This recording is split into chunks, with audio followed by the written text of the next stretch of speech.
வணக்கம் நண்பர்களே. சிவபெருமானின் அம்சமாக கருதப்படும் ருத்ராட்சத்தில் எண்ணற்ற வகைகள் இருந்தாலும் 5 முக ருத்ராட்சம் சிறப்பு வாய்ந்ததாக கருதப்படுகிறது.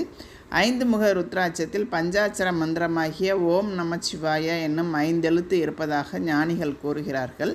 மேலும் சிவபெருமானின் 5 முகங்களான ஈசானம், தத்புருஷம், அகோரம், வாமதேவம், சத்யோஜாதம் ஆகியவற்றை குறிக்கும் ருத்ராட்சம் இதுவாகும்.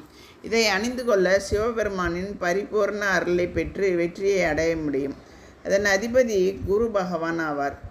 குரு பார்க்க கோடி நன்மை என்பார்கள். எனவே குருவருளும் திருவருளும் ஒருங்கே கிடைக்கும் ருத்ராட்சம் இதுவாகும். புனர்பூசம், விசாகம், பூரட்டாதி ஆகிய நட்சத்திரக்காரர்களுக்கு 5 முக ருத்ராட்சம் மிகவும் உகந்தது. பூவுலகில் சிவபெருமானின் கண்ணீர் துளிகள் விழுந்த இடத்தில் தோன்றிய மரத்தின் விதையை ருத்ராட்சம் என்றும், சிவ அம்சம்